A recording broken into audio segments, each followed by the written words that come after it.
I decided to release a free sewing pattern. Hi! I noticed that I hit a milestone on TikTok. I made it to 1,000 followers.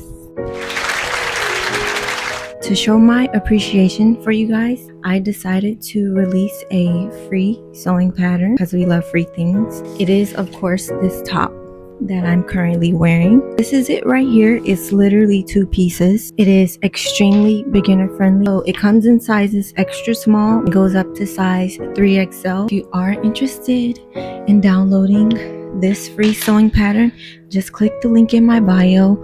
All you have to do is input your name and your email so that the system can send the files to you to your email. If you do make this top, don't forget to tag me because I of course would love to see your creation.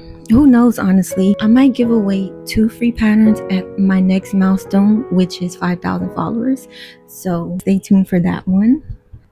Bye. So let me show you how to make it. Trust me, this will take less than 30 minutes. So grab your fabric scissors and let's get sewing. First, click the link in my bio and download the sewing pattern. Then you're going to need 2 yards of stretch fabric. It's important that your fabric is a 4-way stretch. The stretchiness is important. Now place piece number 1 on the fold of your fabric and cut out 2 pieces. Check where the notches are on your pattern and mark those notches on the front and back of your pattern piece. Now cut out number 2 on the fold. Cut 2 pieces. You should have 2 of piece number 1 cut on the fold and 2 of piece number 2 cut on the fold. Take both pieces of piece number 2 and stack them right sides together. Pin both sides and you're going to sew those 2 sides down with either a zigzag stitch or an overlock stitch. I use an overlock stitch, but if you don't have an overlock machine, you can do a zigzag stitch. I set my machine at 0 tension, 4 stitch width, and 2 stitch length. Depending on your fabric and machine, your settings may be different, so do what works for you. Once you finish stitching those sides together, flip it inside out and fold it inward so that it's folded in half. Line up those side seams and pin them together. Pin both sides.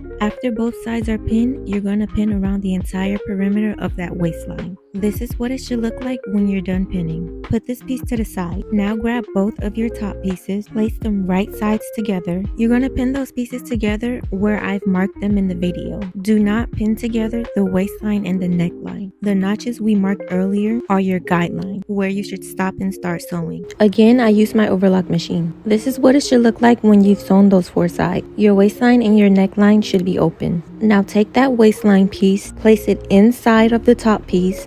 Your pins should be facing downward towards that open waistline. You're going to line up that side seam of the waist piece to the side seam of the top piece. Pin together, repeat on the other side. Now remove those pins that were along the waistline and repin them so that the top piece and waist piece are pinned together. This is what it should look like. The entire waistline should be pinned. Now sew that waistline together. This is what it should look like when you have your waistline sewn together. You can now pull out that waist piece and flip your top inside out to reveal your finished product. You can stop here, but I took it a step further and did a rolled hem on the neckline and sleeves. To do a rolled hem, fold your fabric 1/4 inch twice and stitch it down until the hem is complete. This is what my rolled hem looks like along the neckline and both sleeves. And your top is pretty much done. I'm obsessed with the outcome. I hope you give it a try. Bye!